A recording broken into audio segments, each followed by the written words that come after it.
Vegetable biryani recipe எப்படி பண்ணலான்னு பார்க்கலாம். அது குக்கர் எடுத்துகிட்டு 4 ஸ்பூன் எண்ணெய் ஊற்றிக்கோங்க. நான் இன்றைக்கி பெரிய வெங்காயம் கட் பண்ணி வச்சுருக்கேன். ஒரு பெரிய வெங்காயம் ஃபுல்லாக ஆட் பண்ணிக்கலாம். நல்லா ப்ரௌனிஷ் ஆகிற வரைக்கும் நல்லா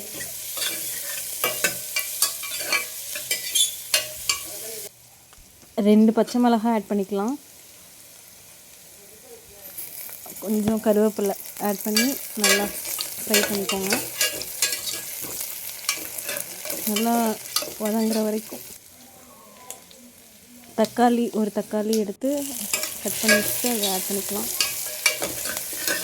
நல்லா ரோஸ்ட் பண்ணிக்கோங்க. இஞ்சி பூண்டு பேஸ்ட் 1 ஸ்பூன் ஆட் பண்ணிக்கோங்க.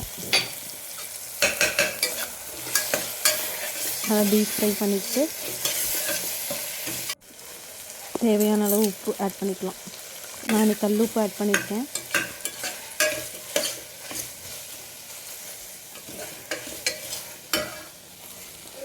கொஞ்சம் மஞ்சத்தூள்,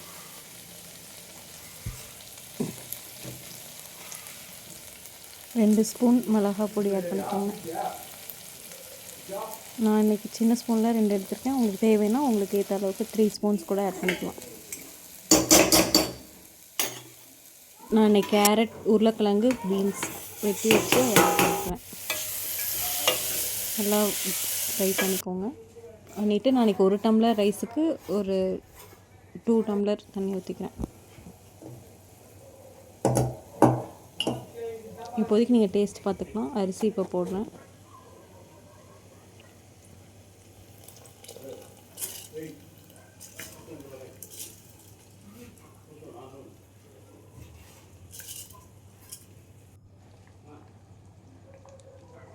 நல்லா ஆவி வர வரைக்கும் கொஞ்சம் நேரம் வெயிட் பண்ணிவிட்டு இப்போ நீங்கள் டேஸ்ட் பார்த்துக்கலாம். உப்பெல்லாம் கரெக்டாக இருக்கான்னு பார்த்துக்கோங்க. பார்த்துட்டு குக்கர் மூடி வச்சுட்டு 3 to 4 விசில்ஸ் விட்டுக்கலாம்.